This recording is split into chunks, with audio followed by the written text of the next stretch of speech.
नमस्कार। मैं भोपाल सिंह खदरी, एक chairman Haryana staff selection commission. एक जो इन्फॉर्मेशन है मैं आप सब के साथ, विशेषकर जो क्लर्क के कैंडिडेट हैं जिनकी डीवी हो रही है आजकल, उनके साथ साझा करना चाहता हूं। हमारे यहाँ 21 तारीख से 6 तारीख तक क्लर्क की भर्ती के लिए जो रिवाइज हुआ है रिजल्ट, उसकी डॉक्यूमेंट वेरिफिकेशन का काम चल रहा है। हमने बड़ी मात्रा में जो इम्पर्सोनेशन के केस हैं, जो सीटर के केस हैं, वो पकड़े हैं।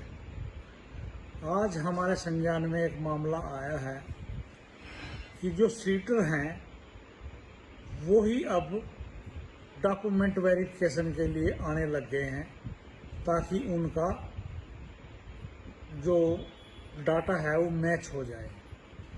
मगर वो इस गलतफहमी में बिल्कुल ना रहें। उसके लिए हमने 2-3 उपाय जो है हम अपनाए जा रहे हैं।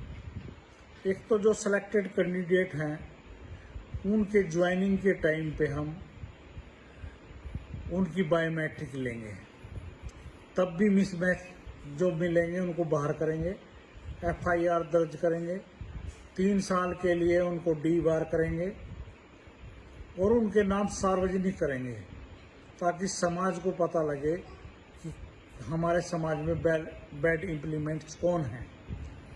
इसके साथ साथ हमने आधार कार्ड जिस कंपनी ने बनाया था उनके साथ हमने एक MOU किया है कि जो सिलेक्टेड कैंडिडेट होंगे उनका पूरा का पूरा डाटा हम उस कंपनी को देंगे, और जो आपका आधार कार्ड बना है उससे वो मैच करेंगे कि आपने अपनी परीक्षा में किसी और सीटर को तो नहीं बैठाया, आपने DV में उसी सीटर को तो नहीं भेजा। और इसके साथ साथ हम एक और काम करेंगे कि जब आप सिलेक्शन हो जाएगी आपकी और आप डिपार्टमेंट में चले जाएंगे, वहाँ बायोमेट्रिक की अटेंडेंस होती है, तो हम अचानक जाके आपके विभाग में जो आपकी अटेंडेंस है वो आधार कार्ड से लिंक है, तो हम अपने आपकी अटेंडेंस उस आधार कार्ड से मैच करेंगे कि आप एक्चुअल कैंडिडेट हैं या नहीं हैं। तो इस बात से आप सावधान रहें कि आप DV के टाइम पे भी सीटर भेज दें, परीक्षा के टाइम पे भी आप सीटर बैठा दें, ज्वाइनिंग के टाइम पे भी आप सीटर को भेज दें।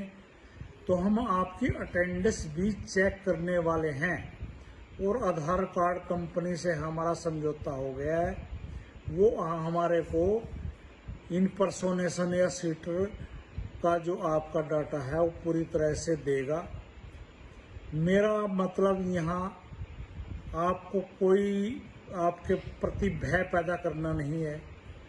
जो कैंडिडेट हैं वो हमारे बच्चे हैं, और कोई भी बच्चा इफ एंड बट से किसी भी तरीके से नौकरी पाना चाहता है, तो मेरा आप सबसे अनुरोध ये है कि कोई भी इफ एंड बट छोड़ के, गलत तरीके छोड़ के, आप अगर एक्चुअल कैंडिडेट हैं तो आपको घबराने की जरूरत नहीं है। अगर आपने अपनी परीक्षा में कोई सीटर को बिठाया है या आपने सोशो इकोनॉमिक के नंबर झूठ बोल के लिए हैं, तो आपको कोई बख्शने वाला नहीं है, और उसमें आपको पुलिस की कार्रवाई भी आपके खिलाफ होगी, आप सिलेक्शन लिस्ट से बाहर भी होंगे, और 3 साल के लिए आप डीबार भी होंगे।